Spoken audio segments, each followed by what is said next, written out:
दोनों चिनार के लंबे वृक्षों के साथ साथ चले जा रहे थे।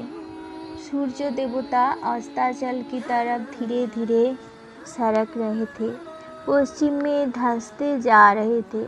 प्रकाश पुंज की तेज किरणों से स्वर्णिम आभा में परिवर्तित होगा, आग के शोले का भ्रम पैदा करने लगी थी।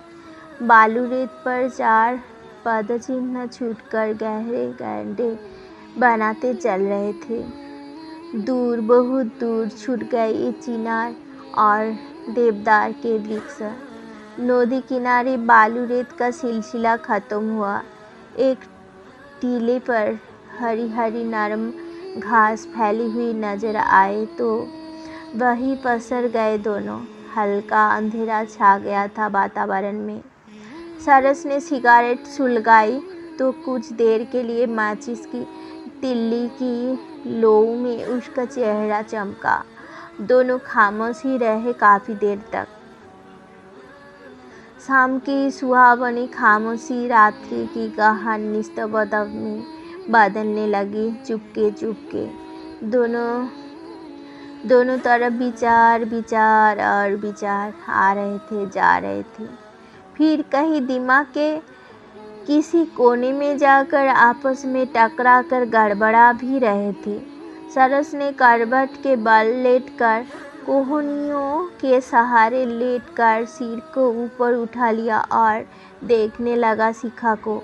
शिखा उसके साथ सटकर लगभग चिपकी हुई, चुप कुछ सोचती हुई घास के तिनके को दांतों तले दबाए हुए वैसे ही बैठे रही। ऐसे क्या देख रहे हो मुझे? आप बोलोगे कुछ? सरस ने उसके देखने पर कहा। बोली ना कुछ, सरस ने मौनों को तोड़ते हुए कहा। शिखा ने गर्दन को ऊपर किया और उसकी तरफ देखने लगी। बोलो कुछ भी। ऐसा क्या देख रहे हो मुझे? आप बोलोगे भी कुछ? सरस ने पुनः कहा। अच्छा सरस, एक बात बतलाओ, मनुष्यों के फर्ज और प्यार के बीच क्या दूरी होनी चाहिए, और चाहिए तो कितनी, किस हद तक? शिखा ने बड़ी गंभीर नज़रों से उसे देखते हुए पूछा। फर्ज यानी कर्तव्य, और प्यार के बारे में जरा खुलकर कहो। मैं समझ नहीं पाया, तुम किसे वे में लेती हो प्यार को? विपरीत सेक्स के हिसाब से, या लगाव, चाहत, या फिर रियल अटैचमेंट के लिए इस्तेमाल करती हो इस शब्द को? सरस ने वैसे शिखा के प्रश्नों को समझ लिया था, किंतु उसकी परिपक्व बुद्धि को परखना चाहता था अपने घुमावदार सवाल की आड़ में। प्यार, मेरा मतलब ना विपरीत सेक्स से है, ना एक तरफा लगाव या चाहत सही है। मैंने बड़े स्पष्ट शब्दों में कहा है इस प्यार को। वैसे इसे अलग अलग वातावरण में अलग अलग दृष्टिकोणों से देखा जाता है। मेरा कहने का मकसद बस इतना भर है कि मान लो किसी मोड़ या मुकाम पर कर्तव्य और प्यार आड़े आ जाते हैं एक साथ, तो किसे अहमियत मिलनी चाहिए, या तुम दोगे? शिखा ने धारा प्रवाह कहा। प्यार एक भावना है, जज्बा है। इसका सीधा संबंध अनुभूतियों से है, और कर्तव्य है भक्ति की पुकार। भौतिकता के धरातल पर कर्तव्य ज़्यादा अहमियत रखता है। रही मेरे विचार की बात, तो प्यार सिर्फ बलिदान मांगता है और कर्तव्य मांगता है अपनी अधिकार। अगर फर्ज और प्यार का जिंदगी में कहीं भी टकराव होता है तो मैं कर्तव्य को ज़्यादा अहमियत दूंगा। प्यार तो मेरा अपना है, उसे तो कभी भी किसी भी समय ले सकता हूँ, पा सकता हूँ। फर्ज सिर्फ देना पड़ता है, वह किसी और के लिए होता है। जो तुम्हारा अपना है उसे तो तुम कभी भी पा सकते हो। सच में तो कर्तव्य वक्त की बोली बेदी पर अपने आदर्शों, अपनी सोच को सही कार्य रूप देने का मंच है। मेरी तो यही धारणा है। सरस ने कहकर देखा शिखा को। शिखा सिर्फ हूँ कहकर चुप हो गई। अचानक प्यार, कर्तव्य, ये सब कहाँ से ले आओ तुम? सरस ने प्यार से शिखा के घाने केसुओं से खेलते हुए पूछा। बस ऐसे ही पूछ लिया, कोई खास मकसद मतलब नहीं था मेरा। शिखा ने गंभीरता से कहा। अच्छा छोड़ो ये बातें, ये बताओ डॉक्टरेट के बाद क्या करोगे? शिखा ने बातों का रुख बदला। डॉक्टरेट के बाद सोचता हूँ कहीं लेक्चरर लग जाऊँ। मैं समझता हूँ मुझे मेरे फील्ड के लिए रास्ता यहीं से मिल सकता है, क्योंकि इस क्षेत्र में ना भागदौड़ है ना जिंदगी की रेल मपल। मुझे सोच और लिखने के लिए शांत माहौल चाहिए, जो इधर काफ़ी है। सरस ने अपनी भविष्य की कल्पना के बारे में बतलाया उसे, किंतु वह फिर वही पहुंच गई जहां से उसने खुद ही बातों का रूप बदला था और पूछने लगी, एक बात और, तुम जिंदगी में पैसे को कितना महत्व देते हो? ना के बराबर। पैसे से मुझे बिल्कुल लगाव नहीं है। सच तो ये है कि आज इस पैसे ने ही आदमी को आदमी से काट रखा है। अब मुझे ही लो। सरस रुका कुछ देर के लिए, फिर बोला, मेरा अपना दायरा, मेरा अपने माता पिता काफ़ी बड़ी जिम्मेदारी से ताल्लुक़ रखते हैं। पैसे भी खूब है, रोब रुतबा भी है इलाके में। मैं उनकी इकलौती संतान, सब कुछ ठुकरा कर इस शहर में ट्यूशन करता हूँ, इधर उधर काम करता हूँ, तब पढ़ाई जारी रखी हूँ। मुझे नहीं चाहिए उनका पैसा, रोब रुतबा, विलासिकता के साधन। मेरा अपना व्यक्तित्व है, अपनी ईगो है, जो ये सब स्वीकार नहीं कर पाती। मैं बड़ा मस्त और फक्कड़ हूँ अपने जीवन में। मुझे तो तपती आग से चलकर पार करना है इस सफ़र को।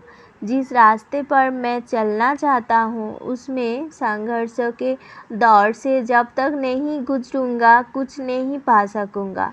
सोना भी चमक, आग और चोटों से गुजरने के बाद ही देता है। सीखा। सच तो ये है कि मैं पैदा जरूर पैसे वालों के घर में हुआ हूँ, किंतु मानसिकता मेरी सिर्फ निर्बल और असहाय लोगों के लिए है। बस इसी को लेकर मेरा मनमुटाव भी ये है कि अपने पिता से कहते हैं, अकेले हो तुम, संभालो मेरा व्यापार, हाथ बटाओ मेरे कार्य में, किंतु मैं हूँ कि कभी तैयार ही नहीं कर पाया अपने आप को इस सब के लिए। खैर, मेरी तरफ का तो मैंने बहुत कुछ कह दिया, अब अपनी बात कहो तुम। शिखा का मुंह घुमाया उसने अपनी तरफ। शिखा वैसे ही लेटी रही और बोली, ऐसे हो सरस, इतनी ऊंची होगी तुम्हारी सोच। सच लगता है इस युग में कोई मसीहा उतर आया है। एक बात फिर भी कहूँगी, इतनी भावुकता, इतनी इमोशंस ठीक नहीं जिंदगी के लिए। थोड़ा थोड़ा ही सही फिजिकल एग्जिस्टेंस को भी मानना ही पड़ेगा तुम्हें। रुक और फिर कहा उसने, क्योंकि भौतिकता के बाद ही मानसिकता आती है। इस दिमाग, इन विचारों, जज्बों की पहली कड़ी तुम्हारा अपना स्वरूप है। तुम्हारा हाँ, तुम्हारा सरस होना जरूरी है पहले, वरना जब तुम शारीरिक रूप से ही नहीं रहोगे तो कहाँ होगे वो मानसिकता या उस दिमाग का वजूद जिसमें इतने सोचे, इतने विचार जन्म ले रहे हैं। मेरा मतलब ये भी नहीं है कि भौतिकता ही आधार है जिंदगी का। सरस को वह बोलती हुई बड़ी भली लग रही थी। वह उसे सुनना चाहता था। बस उस वक्त विचारों के रेले आ रहे थे, जा रहे थे। रही मेरी बात, सोचती हूँ एमएड करने के बाद अपने पैरों पर खड़ी हो सकूं, तभी आगे के बारे में सोचूंगी कि मुझे किस फील्ड में जाना चाहिए। और मेरे अंतर्मन की बात सुनो तो चाहता हूँ, तुम्हारी राहों में, तुम्हारे क्षेत्रों में अच्छे दोस्त और स्नेही मित्र के नाते कुछ सहयोग देना चाहता हूँ। अगर तुम चाहो तो इससे मेरा जीवन कुछ तो सार्थक होगा। सुनो शिखा, तुम्हारी इच्छा है कि तुम्हारी जिंदगी किसी की प्रेरणा के काम आए। कहना जितना आसान है, इन रास्तों के बारे में चलना उतना ही कठिन। इन राहों में तुम्हें सिर्फ निहारती सी असंख्य वीरान आंखें मिलेगी, जो तीन और दर्द के मारों की कोलाहलों में डूबी हुई चीखें मिलेगी, और मिलेगा क्रंदन, खूब दर्द, तकलीफों से लबालब भरा ना खत्म होने वाला लंबा सिलसिला। अब क्या कहती हो इस बारे में? सरस ने कहकर अब लेकिन लोकन किया शिखा के चेहरे का। थोड़ी देर सन्नाटा छाया रहा। वहाँ फिर शिखा ने धीमे धीमे किंतु दृढ़ निश्चय से कहा, मुझे बार बार डराते क्यों हो? मैं तुम्हारी इस बात को समझ नहीं पाई हूँ सरस। मेरा अपना जीवन भी विषमताओं, अनियमितताओं और अभावों के दौर से गुजरा है सरस। तुम नहीं जानती इसको कि जब मैं मात्र 3 या 4 वर्ष की रही होंगी, तो पिता ने अपने स्वार्थों के चलते मुझे और मामी को उठाकर दूर फेंक दिया था अपने आप से। क्या होता है पितृवात्सल्य, अभी तक अनभिज्ञ हूँ। माँ इतनी सख्त रही है अपनी लंबी उम्र की पगडंडी पर कि हर दुत्कार, हर आए दुख को नियति मानकर झेलती आई हूँ। मुझ में मनोबल, आत्मविश्वास, कच्ची उम्र की परिपक्वता, जो कुछ भी है मेरे अंदर, सिर्फ मेरी अपनी जननी ही है इसके सृष्टा। माँ ने सिखा दी कि बेटे, इंसान की जिंदगी मामूली नहीं होती है। इस मनुष्य जीवन को पाने के लिए ना जाने किस किस झुंड से गुजरे होगे। हमें पता ही नहीं कैसे कैसे कष्ट उठाए होंगे हमने। आज ये सोचकर कि मर ही तो जाना है एक रोज, क्यों ना जिंदगी को ऐसी आराम और उच्छृंखलित ढंग से जिए। ऐसा नहीं है कोई विचार मेरे जहन में। मैं चाहता हूँ एक ऐसा रास्ता, एक इस मंजिल तक पहुँचने का, जहाँ मानवता के लिए कुछ तो नया हो, कुछ तो अलग हटकर हो इस आम प्रतिक्रिया में, जो मानव इतिहास में एक नया अध्याय जोड़ दे। शिखा चुप हो गई।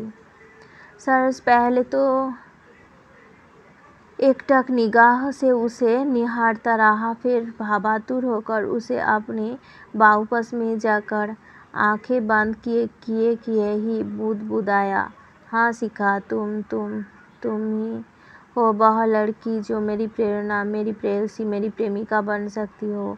बस तुम ही। अब मुझे पूरा विश्वास हो गया है कि जिस रास्ते पर मैंने चलने का प्रण लिया है, वह कभी परेशान, हताशा या घबराहट भी मुझे होगे कभी नहीं होगे।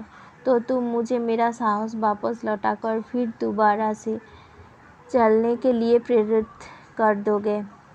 वो दोनों भावुक हृदय उस पवित्र प्यार के सुगंधित लोक में आकर डूबते चले गए, जहाँ शारीरिक महत्ता गौण हो जाते हैं, नरसंगिकता का बोध खत्म हो जाता है, जहाँ कहीं पास ही किसी प्यार की आवाज़ सुनकर वर्तमान में लौट आए।